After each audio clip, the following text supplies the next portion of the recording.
Hay historias que son mucho más que un simple titular en las noticias. Son como ecos que nos llegan desde la más profunda oscuridad, susurros de verdad en medio de un silencio oficial ensordecedor.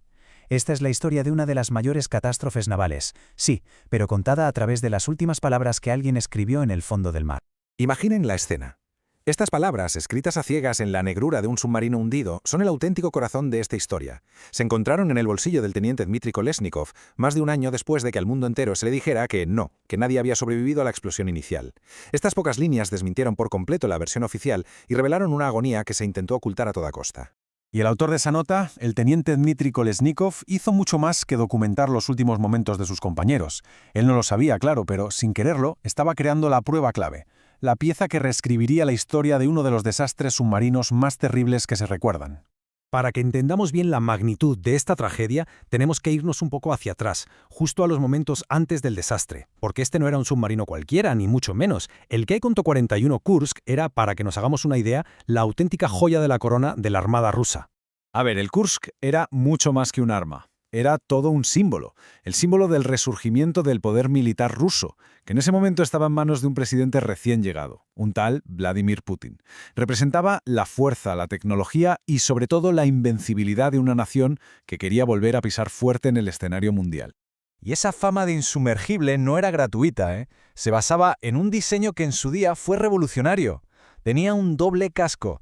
El exterior, de un acero especial recubierto de caucho para hacerlo súper sigiloso, y el interior, con un grosor de 50 milímetros.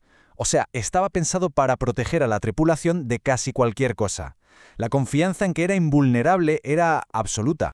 Y el escenario donde ocurrió todo era, precisamente, una demostración de fuerza. 30 barcos, 3 submarinos. Era el mayor despliegue de la flota rusa desde la caída de la Unión Soviética. Y el Kursk, claro, iba a ser el gran protagonista. Su misión era lanzar torpedos de práctica para demostrar lo letal que era. Había mucho en juego. Y entonces, justo ahí en medio de esa exhibición de poderío, llegó el desastre. El 12 de agosto del año 2000, todo cambió para siempre en cuestión de segundos. Lo más brutal de todo es la rapidez con la que pasó. Todo empieza con una fuga en un torpedo de práctica. Su combustible, el peróxido de hidrógeno, es muy inestable. Esa fuga provoca una reacción en cadena. La primera explosión fue devastadora, pero es que la segunda, que ocurrió solo 2 minutos después, fue directamente cataclísmica. La violencia del impacto fue descomunal. Fíjense, la segunda detonación fue tan potente que los sismógrafos la registraron a miles de kilómetros hasta en Alaska. Fue el equivalente a la explosión de unas 2 o 3 toneladas de TNT, una auténtica barbaridad. La explosión literalmente reventó los primeros 4 compartimentos del Kursk y mató en el acto a la mayor parte de la tripulación, incluido el capitán. El orgullo insumergible de Rusia ahora no era más que un amasijo de hierros en el fondo del mar. Pero la historia, increíblemente, no había terminado. Y es aquí donde empieza la segunda parte de la tragedia. Una historia donde la agonía humana que se vivía en el fondo del mar chocó de frente con la negación y directamente las mentiras que se contaban en la superficie. Este contraste es demoledor. Mientras las autoridades rusas aseguraban al mundo, y lo que es peor, a las familias, que había contacto y que todo estaba bajo control, la realidad era esta: oscuridad, desesperación y una esperanza que se iba apagando. La nota de Kolesnikov es el testimonio más crudo de esa gran mentira. 23. Esto no es solo un número. Son 23 hombres, 23 vidas que sobrevivieron a 2 explosiones masivas. Consiguieron refugiarse en el 9º compartimento, en la popa del submarino, esperando un rescate que nunca iba a llegar a tiempo. Es que el fracaso del rescate fue una cadena de errores fatales, uno detrás de otro. Para empezar, la búsqueda tardó más de 6 horas en ponerse en marcha. Luego se supo que la boya de emergencia, un equipo vital, la habían desactivado. Por lo visto, por miedo a que revelara la posición del submarino en misiones de espionaje. Y para colmo, por puro orgullo nacional, se rechazó la ayuda internacional que era crucial en las primeras horas. Durante días, los intentos rusos fueron completamente inútiles. Cuando ya no quedaba ninguna esperanza, el objetivo cambió. Ya no se trataba de rescatar, sino de recuperar. Y con la recuperación de los restos, la verdad, por fin, empezó a emerger del fondo del mar de Barents. Y ojo, que no fue la Armada rusa la que lo hizo, sino un consorcio de empresas holandesas que se encargaron de la complicadísima operación de izar la mayor parte del submarino.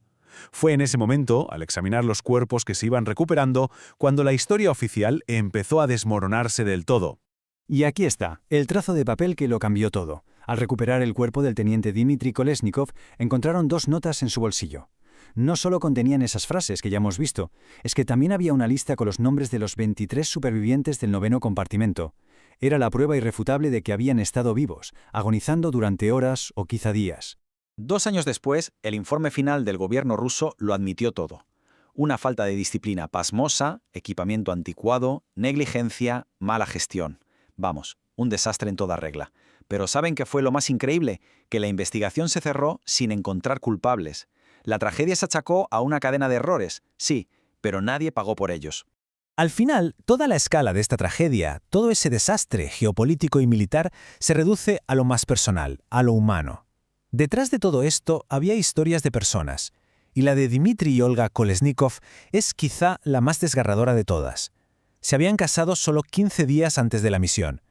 Su viuda, Olga, al enterarse de la nota, dijo unas palabras que te hielan la sangre. Tenía el presentimiento de que él no había muerto rápidamente, lo que me causaba un tremendo dolor, y ahora, con la existencia de esta carta, el dolor se confirma. Pero aquella nota escrita en la más absoluta oscuridad no fue su último mensaje. Antes de zarpar, Kolesnikov le dejó este poema a su esposa. Palabras que, sin que él pudiera imaginarlo, se volvieron proféticas. Un testamento de amor que trasciende la profundidad del océano y el enorme peso del encubrimiento, recordándonos que en cada gran tragedia el coste más profundo es siempre e irrevocablemente humano.